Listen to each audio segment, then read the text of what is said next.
يوم الدين والصلاة والسلام على من لا نبي بعده أشهد أن لا إله إلا الله وحده لا شريك له وأشهد أن محمدا عبده ورسوله أما بعد أحييكم بتحية الإسلام السلام عليكم ورحمة الله وبركاته.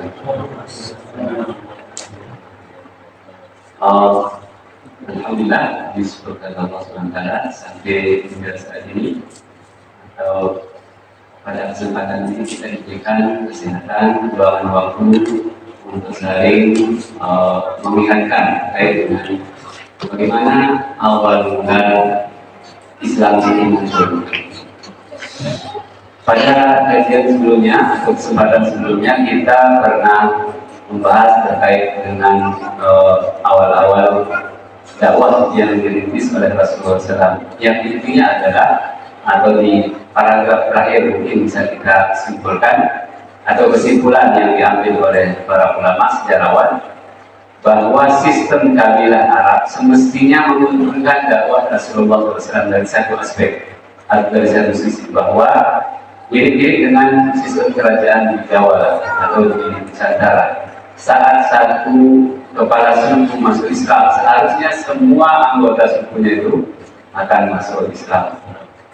Tapi ternyata dakwah Rasulullah SAW tidak demikian, karena memang ada hikmah lain yang kemudian diakui atau ditemukan oleh para sejarawan, yaitu seandainya atau hal ini atau hal yang terjadi kepada Rasulullah di dakwahnya terakhir tidak diterima oleh satu kabilah secara keseluruhan, tapi dari berbagai unsur, dari berbagai kabilah, dari berbagai strata sosial, itu menguntungkan beliau dari satu sisi bahwa ternyata Islam itu bukan untuk satu kabilah saja, bukan untuk suku Arab, karena ada orang Persia, ada orang Romawi dan seterusnya. Itu isi dari apa yang pernah kita tadi sebelumnya. Nah, perlu kita ketahui atau minimal pernah mendengar nama-nama orang-orang yang tercatat dalam sejarah sebagai orang-orang yang awal masuk Islam, disebut dengan al-muslimuna al-awwalun atau al-awail, yang kemudian disebut dengan bahkan tercatat dalam Al-Quran tentang orang-orang pertama yang masuk Islam.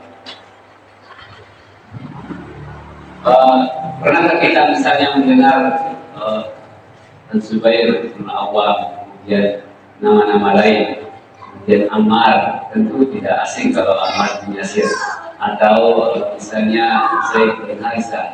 Tapi pernahkah mungkin kita dengar misalnya tentang Ali bin Sa'id, kemudian Abdullah bin Mas'ud, kemudian Khabbab bin Arad, adalah orang-orang yang dinyatakan atau tercatat dalam sejarah sebagai orang-orang awal yang masuk Islam.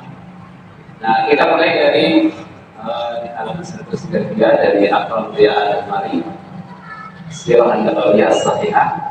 Al-Muslimun al-Awail, orang-orang Islam pertama. Dan dulu hadis Baitul Wahyi ala anna Khadijah radhiyallahu ta'ala anha kanat awwal man arafa khabar Nabi sallallahu alaihi wasallam. Nah, dari berbagai berita hadis maupun keterangan sejarah bahwa tentu yang paling pertama masuk Islam adalah istri baginda Nabi Muhammad SAW, yaitu Siti Khadijah radhiyallahu ta'ala anha. Bahwa wa annaha saddaqatir Rasul, bahwa beliau mempercayai Rasulullah SAW, mengimani Rasulullah SAW. Wa azaratu, membantunya, wa tabbatatu, wa khafafan anhu. Beliau kemudian tabbatatu, menyatakan atau satu ungkapan-ungkapan yang kamu Anda bukanlah orang yang seperti yang pernah kita kemukakan, Anda orang yang memuliakan tamu, kemudian membantu orang-orang yang membutuhkan dan sebagainya. Waqafatan menyatakan atau berkata dengan kata-kata yang memotivasi Rasulullah agar rasa takut saat pertama kali mendapatkan wahyu itu mengalami Rasul menjadi tenang atau menenangkan Rasulullah SAW. Pada awal antakuna awalaman amana kama yakunu Sunni wal Ishaq. Nah, sejarawan seperti Az-Zuri juga Ibnu Ishaq mengatakan tentu tidak asing kalau memang Siti Khadijah merupakan orang pertama, bahkan wanita pertama, bukan hanya sebagai wanita, tapi orang manusia pertama yang beriman kepada Nabi Muhammad SAW. Berikutnya adalah yang masyhur dari hadis-hadis yang sahih dan secara urutan. Waqad aslama Ali bin Abi Thalib. Kemudian Ali bin Abi Thalib radhiyallahu taala pada Khadijah fi hadzal waqt pada waktu-waktu yang awal ini. Faqad kana fi hijri Nabi sallallahu alaihi wasallam, karena memang ada masuk akal juga dan memang logis gitu. Kenapa? Karena Ali bin Abi Thalib radhiyallahu taala setelah meninggalnya Abu Thalib paman Rasulullah SAW, karena Abu Thalib adalah bapak atau ayah kandung dari Ali bin Abi Thalib. Abu Thalib meninggal, Abu Thalib tidak begitu sederhana, maksudnya tidak terlalu miskin karena bangsawan. Bangsawan Arab tentu ya miskin-miskinnya bangsawan Arab pada waktu itu tidak dikatakan miskin kan. Tapi beliau punya keluarga banyak. Salah satunya kemudian Ali bin Abi Thalib sebagai bentuk balas jasa nanti kepada beliau terhadap perlindungan, terhadap perlakuan atau apa yang dilakukan oleh paman beliau Abu Thalib setelah meninggal ayah beliau, kemudian kakek beliau pun meninggal, lalu dibesarkan atau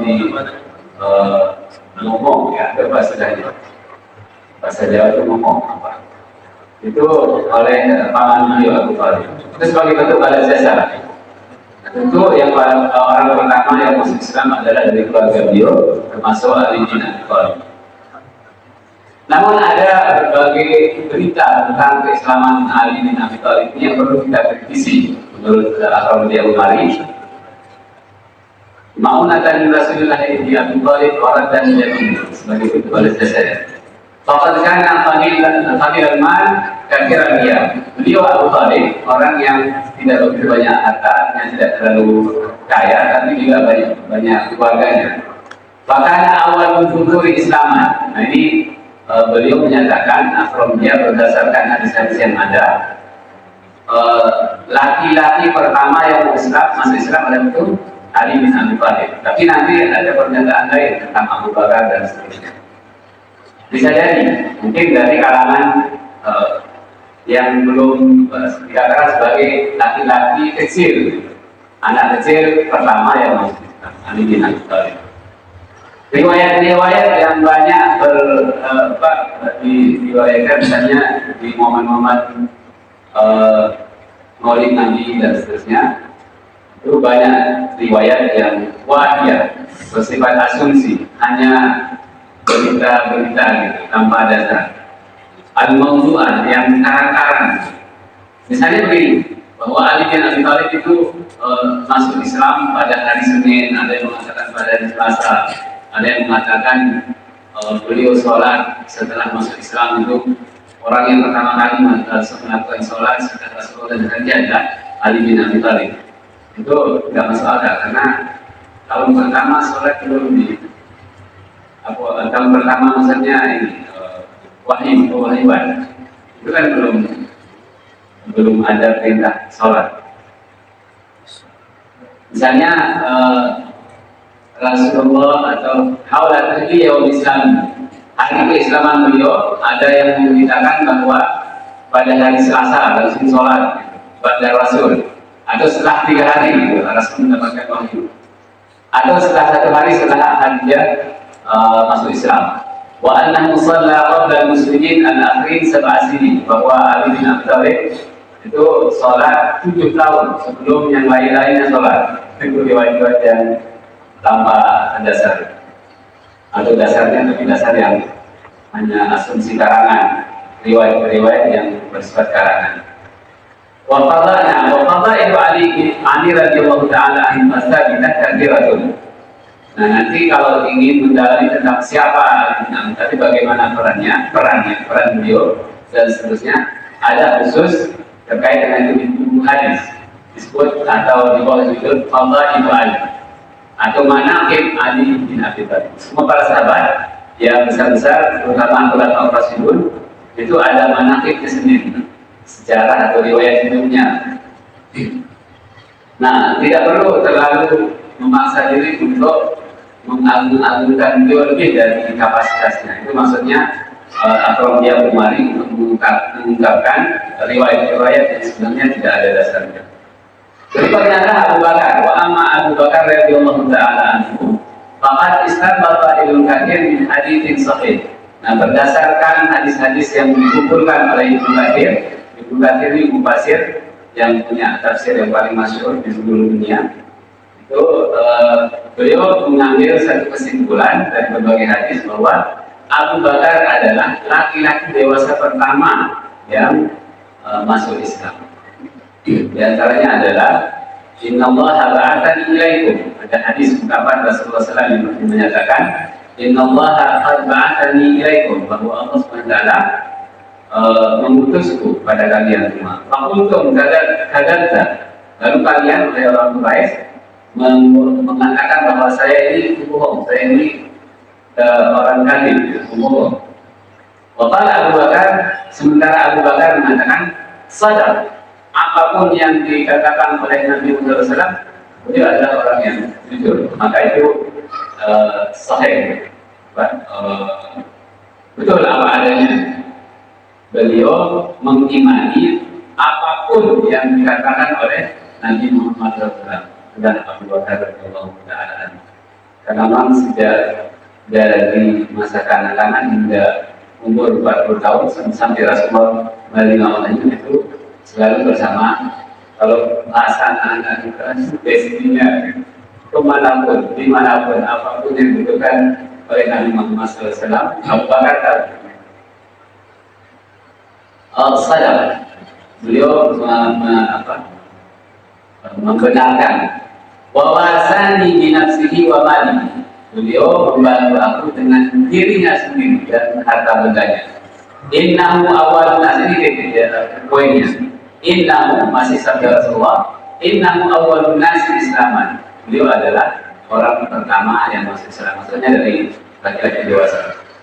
Berikutnya adalah waqad aslama ahlu baiti Abu Bakar di Islam.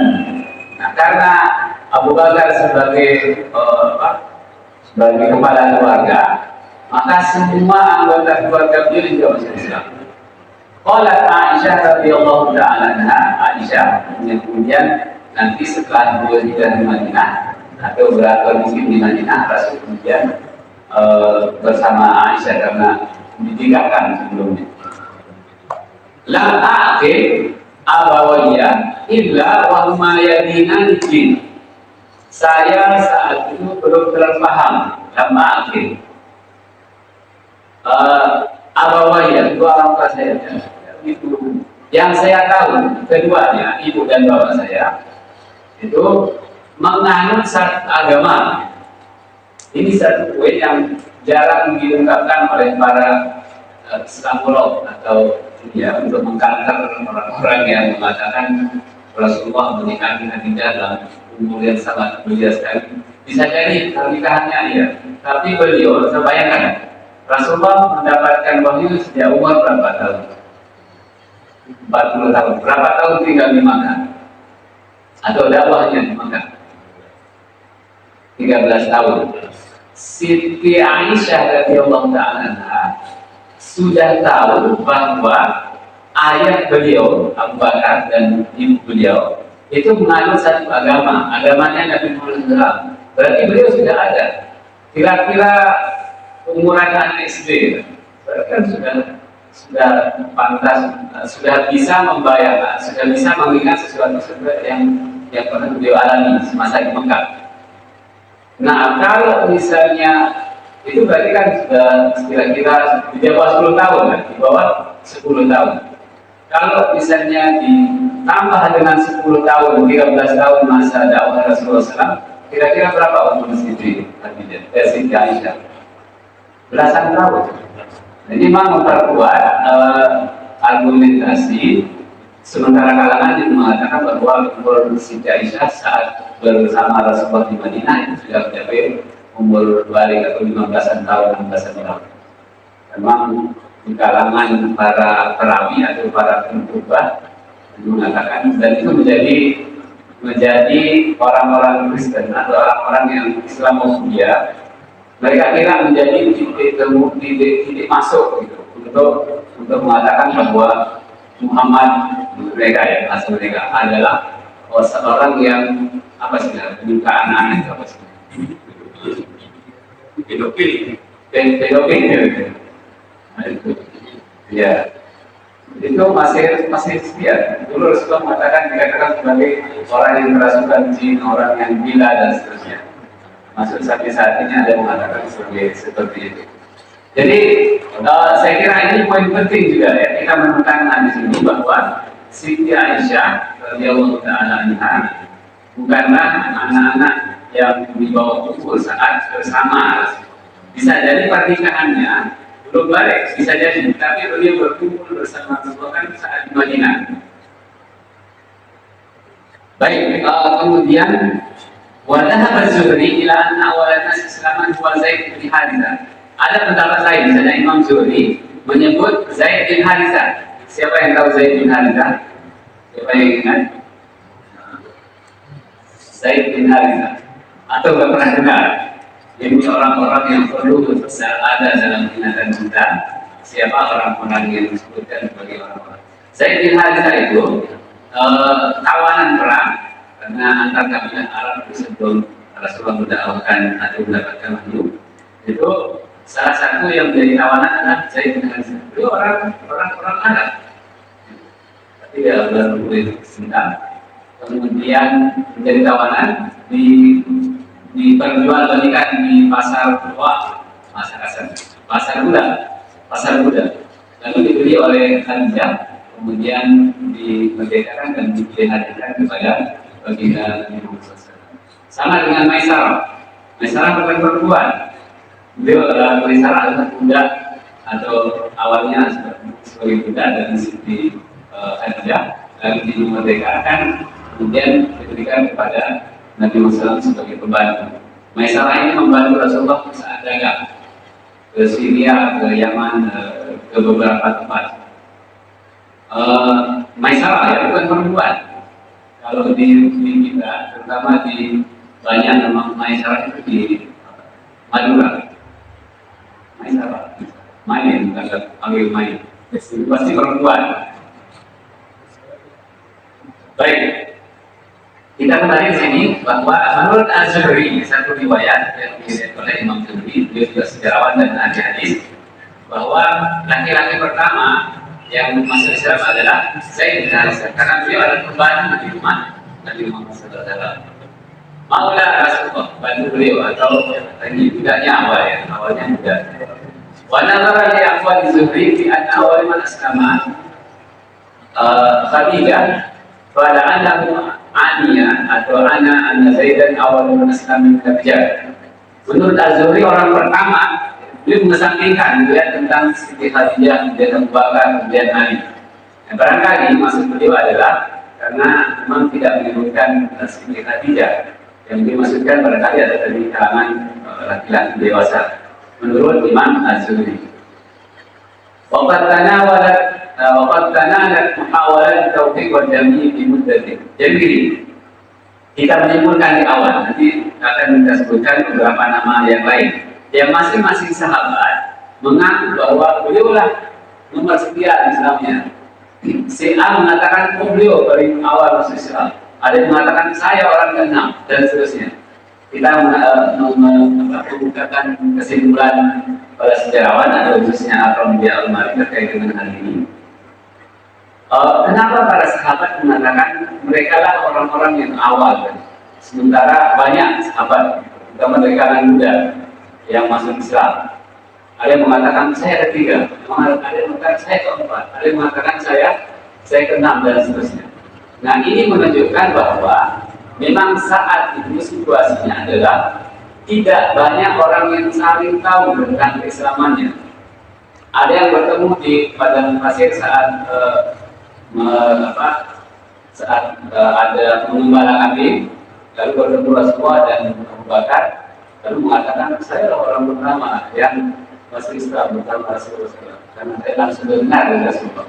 Itu artinya karena memang mereka saat itu awal 3 tahun pertama dalam Nabi kan sembunyi-sembunyi, seperti yang kita perbudakan di awal, atau seperti yang disebut oleh para sejarawan, sifatnya Syria. Syria itu ya tidak boleh ketahuan, karena memang pressure tekanan dari kafir Quraisy itu sangat-sangat mereka rasakan.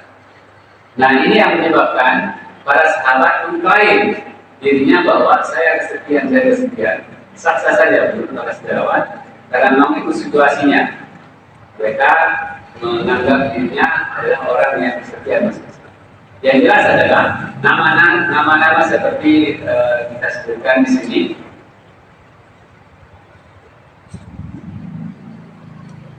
Khadijah, kemudian Abi Thalib, Abu Bakar itu tidak ada perbedaannya, tidak ada yang diperlukan. Tapi kemudian Zaid bin Harithah, Sa'ad bin Abi Waqqas, kemudian Utsman bin Affan juga. Utsman bin Affan ini karena pertemanan dengan Abu Bakar, mereka sama-sama rajin, melintir, Abu Bakar dengan Rasulullah. Sementara Utsman bin Affan dari kalangan Umayyah. Jadi klan tersendiri. Rasulullah dari Bani Hashim, sementara Utsman bin Affan dari kalangan Umayyah atau Umayyah. Jadi kelannya sudah agak beda. Itu Utsman bin Affan. Talqah bin Ubaidillah, Zubair bin Awam, Khalid bin Sa'id bin As, kemudian Abdullah bin Mas'ud, Khabbab bin Arad, kemudian ada yang sudah Ammar bin Yasir, kemudian siapa lagi? Berkenan kami juga. Masa tidak ada tinggal sebentar selain Ammar bin Yasir. Bila Nas hormat ada sih. Bila yang disebut menjadi istilah kemudian sampai nanti hari akhirat itu bila yang kalau orang yang ini jadi bila.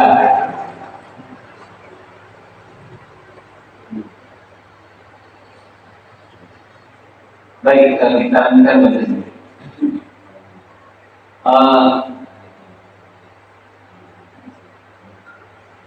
Tadi sudah kita sebutkan Islamnya Sa'ad bin Abi Waqqas ya. Kemudian waqad nazala Jibril fi khabar islamihi kama akhbara an nafsihi. Tentang Sa'ad bin Abi Waqqas ini bagian dari kita dapat melihatnya dalam dunia nyata saat ini. Untuk buka itu misalnya tentang Islamnya beberapa komunitas Cina atau etnis Tionghoa, itu benar-benar mirip sekali. Bagaimana keislaman ini Sa'ad bin Abi Waqqas? Sa'ad bin Abi Waqqas masuk Islam, dia orang kaya, rajin pinggir, orang tuanya, ibunya. Halafat Ummu Sa'ad ini ibunya beliau menceritakan sendiri. Dan nanti Al-Quran ada yang turun terkait dengan keislaman beliau atau tentang ibunya beliau. Allah tukallimu abadan, karena Sa'ad bin Abi Waqqas masuk Islam, ibunya tahu. Ibunya bersumpah, aku tidak akan ngomong sama bahasa Jawanya kue itu sudah kasar sekali ini. Aku tidak akan ngomong sama kamu. Bahasa Melayu kau itu sudah kasar sekali.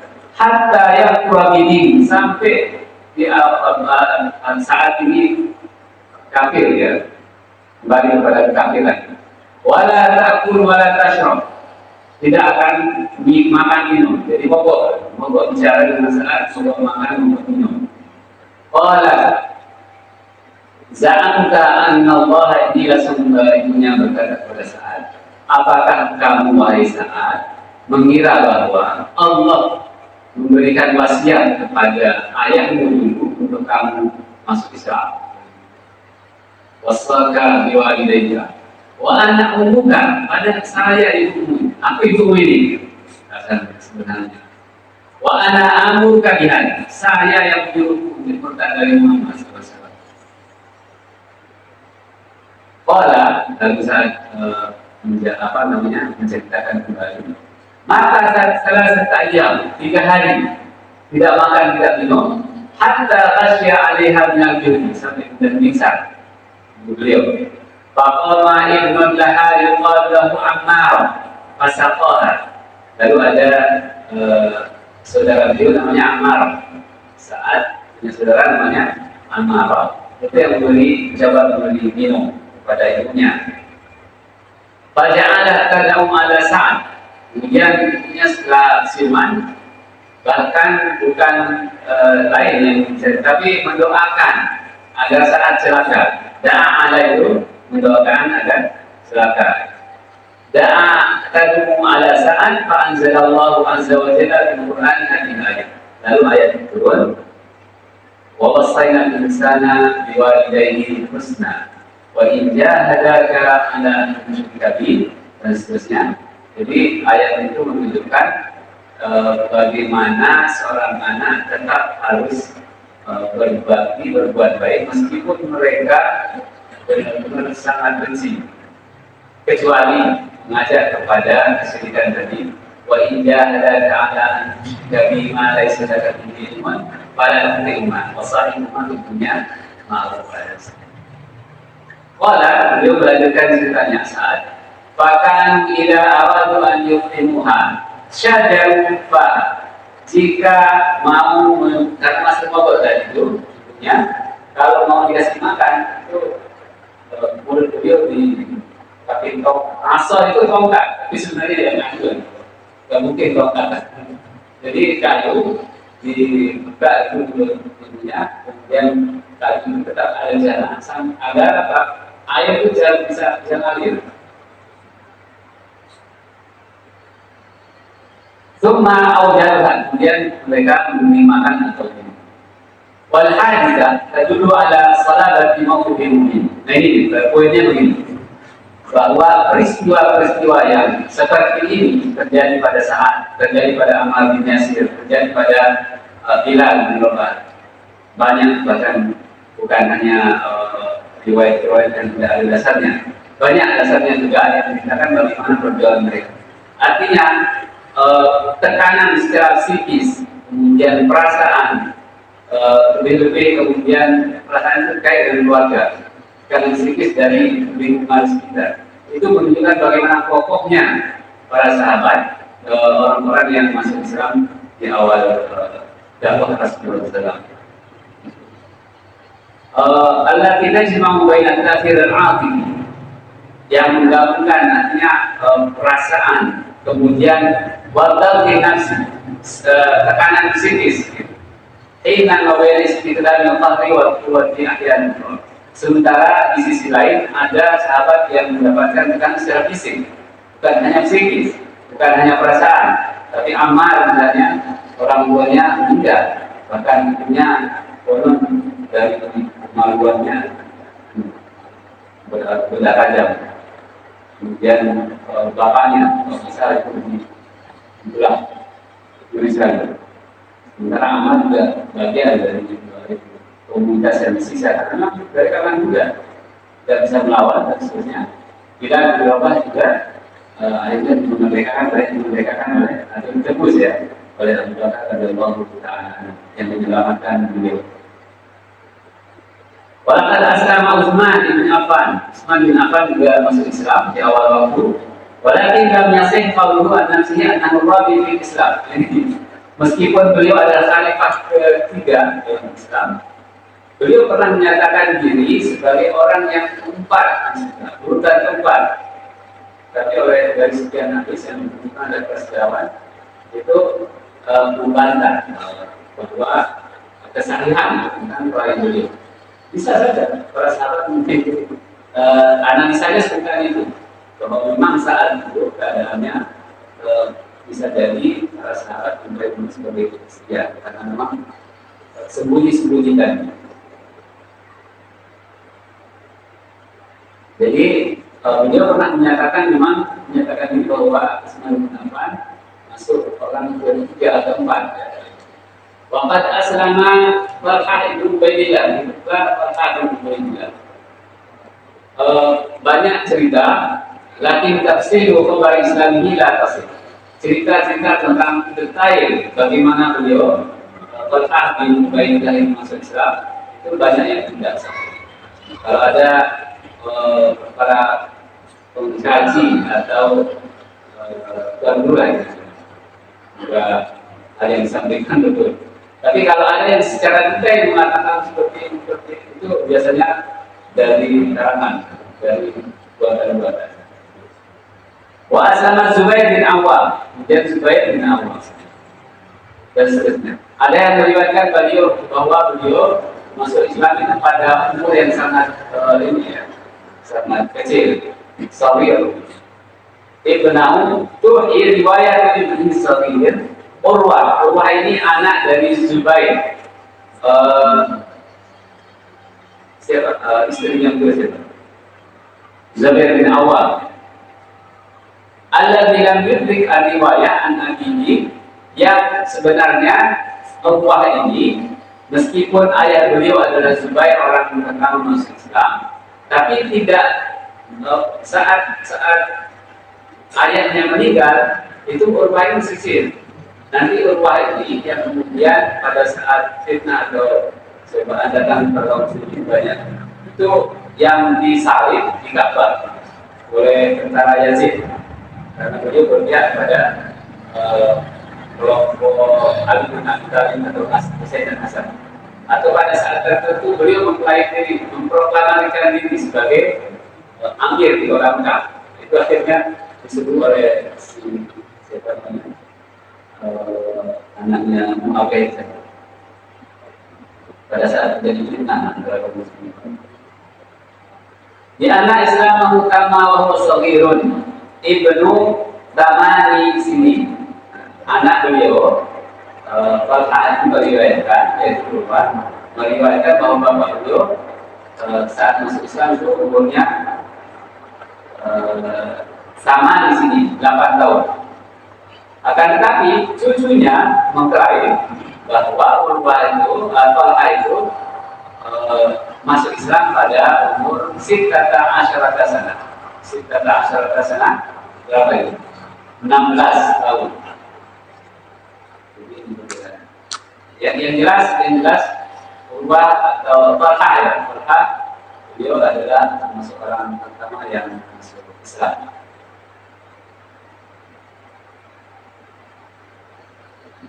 Kemudian wa tusyiru riwayat Abil Aswad al-Mursalah, ada riwayat hadis yang mursal. Mursal itu tidak ada sahabat yang merawikan.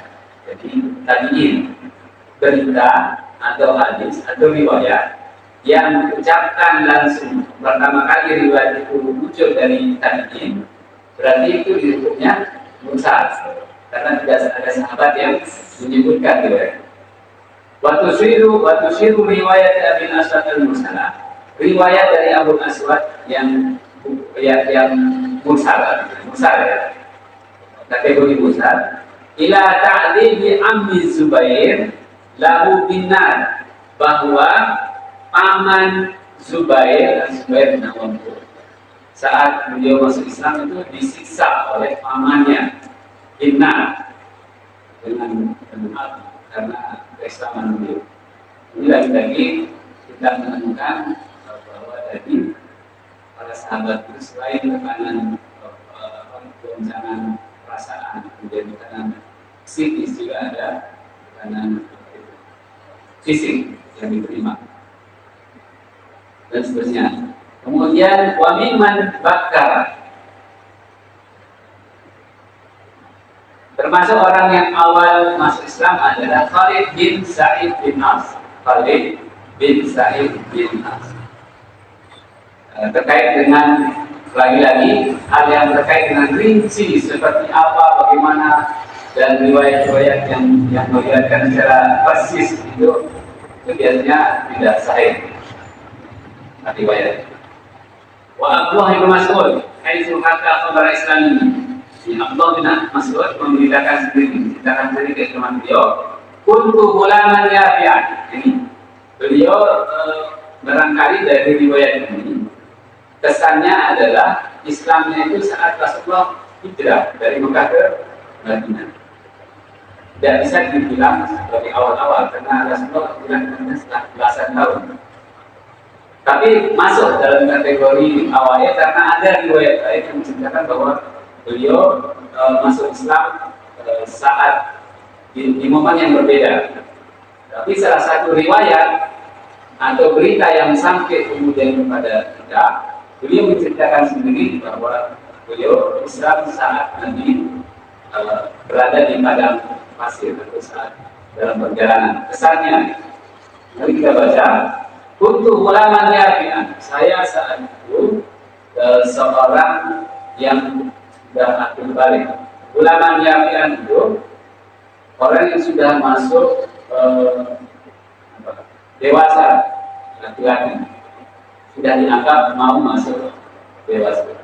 Kalau ABG mungkin di bawahnya, anak berpikir kuliah, tapi ini sudah mulai berpikir dewasa. Al-Ghanaman di Uqbah ibni Abi Mu'in di Makkah. Saya benar itu kambing, memelihara, menjadi pengembala kambing miliknya Abi Uqbah, ya, Uqbah bin Abi Mu'in. Fa'ata alayya Rasulullah SAW Abu Bakar. Lalu Rasulullah datang kepadaku bersama beliau adalah Abu Bakar.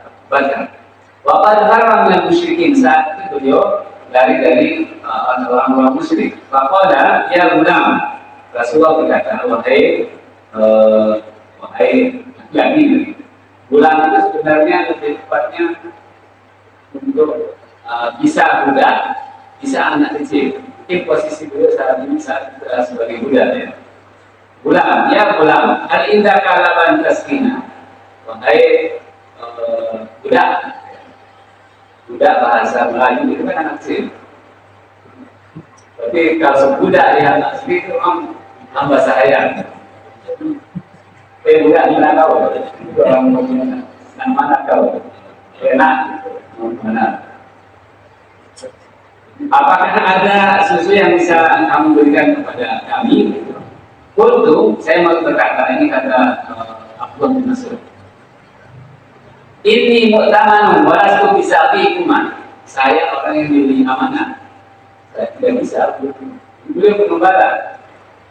Qala Rasulullah dan Abu Bakar berkata, hal indaka min jad'atin lam yunzal alaiha al-fahmu lam yunzil alaihi lam yunzal alaiha al-fahmu baju. Ada enggak kambing betina yang belum bahasa kasarnya itu dijama, belum menikah, belum kawin, tidak ya namanya. Kulturhan itu ada.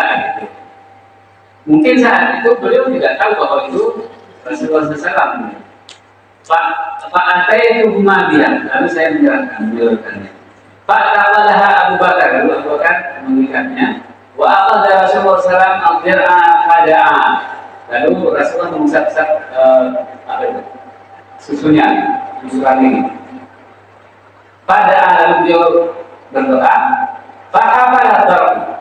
Lalu tiba-tiba susu itu penuh dengan air susu. Wa atahu Abu Bakar di sahfatin mu'akhirah. Lalu Abu Bakar datang membawa batu yang besar. Ya kayak gini batu tapi fa'alaba, kemudian memerahnya, cuma syariba wa Abu Bakar. Kemudian beliau dan Abu Bakar cuma qala lihat. Kemudian beliau mengatakan ini sambil mengusap. Darah itu teteh, tetehnya kambing. Susunya kambing. Susu kan yang airnya. Ya, airnya. Airnya susu kambing. Tempatnya itu dedeknya. Ya airnya. Dadanya. Opulus. Mengempes. Maka kempes. Pada makan apa ada itu Rasul. Pada makan apa itu Rasul. Jadi setelah itu sepi, artinya tidak ada lagi berita karena Rasulullah sudah sampai ke Madinah. Beliau kemudian mencari berita sampai kemudian bahwa Rasulullah sudah ada di Madinah, kemudian datang sana hijrah, kemudian masuk Islam. Terakhir di sini saya ingin menyebutkan tentang keislaman. Jadi dan kita sebutkan tadi dan ada hal-hal yang bersifat di luar nalarnya, ada mukjizat di luar kebiasaan. Saya sebutkan terakhir tentang keislaman jin, Islamnya jin. Karena jin ini termasuk orang-orang yang awal. Iya. Nah, beberapa momen misalnya seperti ini, nanti di momen saat beliau berdakwah kembali dari Taif, itu juga ada momen jin, banyak jin masuk Islam. Bu'itha Muhammad sallallahu alaihi wasallam li alamin jinni wal insi. Muhammad sallallahu alaihi wasallam diutus kepada manusia dan jin. Wal jinnu kainatun mustatirah. Jin adalah makhluk yang bersembunyi luar biasa, tidak bisa dilihat oleh manusia. Wa in kana lahum qudratun ala tajassum. Ini jin punya kelebihan. Dia bisa melihat kita tidak bisa melihat dia. Jin juga bisa berubah bentuk dan rupa, bisa beradaptasi dengan misalnya menjadi tembok, jadi mengaku jadi malaikat, bisa jadi mengaku atau mengaku sebagai nabi, sebagai wali, bisa jadi. Itu mulai banyak yang pernah itu dajjal langsung berbicara dengan Rasulullah atau keluar tangan dari kuburannya dan bisa jadi karena jin.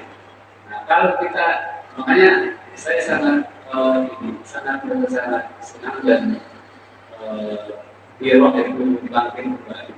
Karena salah satu pilar untuk mengerti keseluruhan tentang Islam yang menjadi dasar kita mengerti ini seperti apa, bagaimana beritanya dan di mana posisi ajaran Rasulullah SAW adalah dari kajian tentang sirah. Sirah membantu menjelaskan tentang tafsir Al-Quran.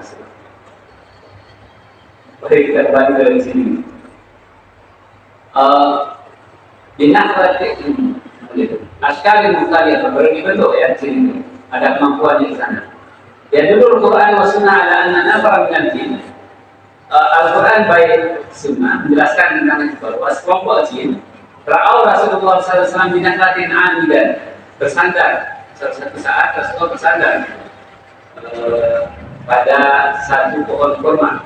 Waqad qila bainal jinni wa baina istiraqis sahmi.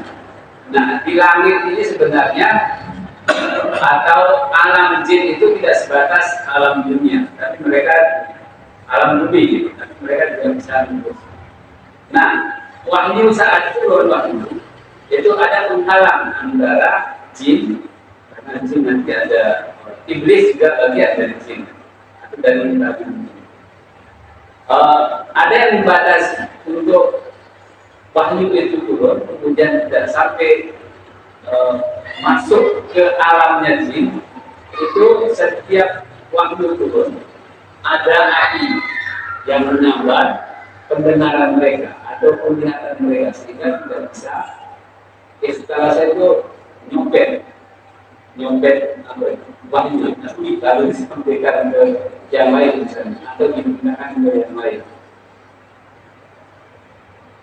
Istiraq as-sam'i minas sama' bahkan dia berhatunan arja'il ardh. Karena itu ketika mereka mendengar tentang ada waktu turun, mereka mencari ke seluruh penjuru dunia. Nah, di mana ada? Fastama'u ilaihi wa yusallimu ashabihi. Lalu mereka menemukan bahwa Rasulullah sedang berdiri sholat bersama para sahabatnya. Sholat al-Fajr ini masih fase sebelum-sebelumnya ya, dalam sebelum. Fa'amanu bihi. Mereka kemudian beriman setelah mendengar bacaan Al-Quran dari Rasulullah. Wa raja'u ila qaumihim. Dia kembali ke kelompok mereka, kaumnya. Faqalu ya qaumana inna sami'na Qur'anan. Ada di surat ini. Surat Al-Jin. Ya qaumana inna sami'na Qur'anan ajaba yahdi ila rusydi fa'amanna bihi wa lan nusyrika birabbina ahada dan seterusnya. Dan juga di surat yang berbeda Al-Baqarah di surat Al-Zajr dari Muhammad dan yaslamuna wa israfna ilaika para minal jinni yastami'una al-Qur'an dan seterusnya. Tentang bahwa mereka belum pernah mendengar tentang wahyu yang turun dari sejak setelah Nabi Musa wafat. Jadi dengan demikian jin yang mendengar Al-Quran itu bagian dari hidup yang di masa susah sampai kemudian mereka mendengarnya kembali ada waktu itu Musa Muhammad SAW. Baik, saya kira itu sebagai mukadimah terkejam ya. Sudah bisa. Ya, sekarang boleh kita lanjutkan dan sedikit saya baru ingat tentang hadis yang kemarin yang saya lupa tentang unsur akokan waliman atau mazluman itu, bahwa memang sistem kabilah orang Arab mau benar mau salah harus berpihak kepada kabilahnya, sama seperti beberapa suku mungkin ya umumnya seperti itu kan. Itu para sahabat bertanya bagaimana ini yang dizalimi wajib kita bantu, tapi bagaimana dengan orang yang zalim? Rasul mengatakan ini tahjizhu anil dzulmi, engkau mencegah dia dari kezalimannya, dari orang yang zalim kita bantu dengan mencegah dari perbuatan zalim. Padahal karena suka ilmu, itulah cara membantu orang yang zalim.